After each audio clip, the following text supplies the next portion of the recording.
Baik, terima kasih. Mestinya pertanyaannya dibalik. Bagaimana sikap imam yang jamaahnya berbeda dengan imam? Maka imam mengikuti ahlul qaryah, mengikuti penduduk setempat. Saya secara pribadi berpendapat membaca bismillah dengan suara keras itu pendapatnya tidak kuat. Yang kuat adalah dengan suara lirih. Tapi kalau saya ngimami, saya suaranya keras karena saya menghormati jamaah saya yang mayoritas berpendapat bismillahnya keras. Saya secara pribadi dalam sholat 2 rakaat itu berpendapat duduknya itu iftiros, bukan tawaruk.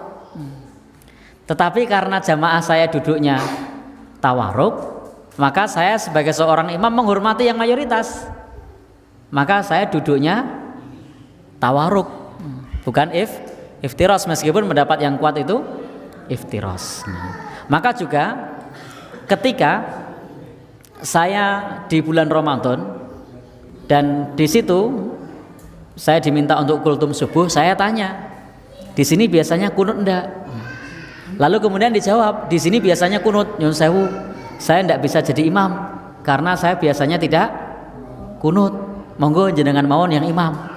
Nah, ini pentingnya kita untuk menghormati mayoritas. Sawadul a'dham. Atau kalau bisa kunut silahkan diimami dengan kunut karena jamaahnya kunut. Atau kalau kita biasanya kunut lalu jamaahnya tidak kunut, maka hendaknya imam menghormati jamaah. Nah, imam menghormati jamaah.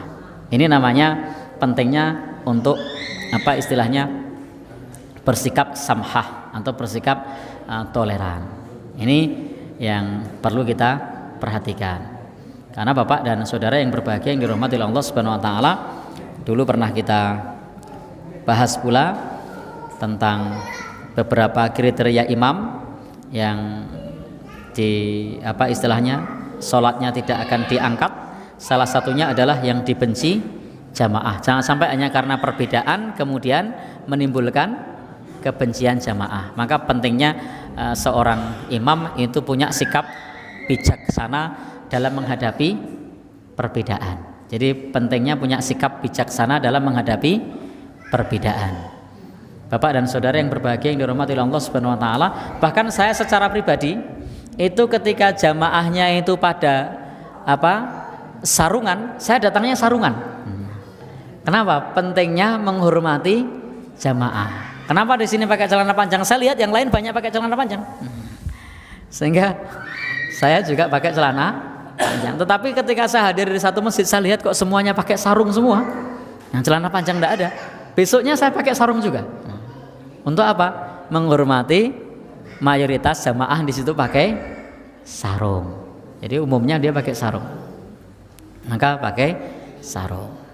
Bapak dan Ibu yang berbahagia yang dirahmati Allah Subhanahu wa taala, ini penting bagi kita untuk bersikap seperti itu. Karena yang namanya pemimpin itu mengayomi orang banyak. Allah alam besar.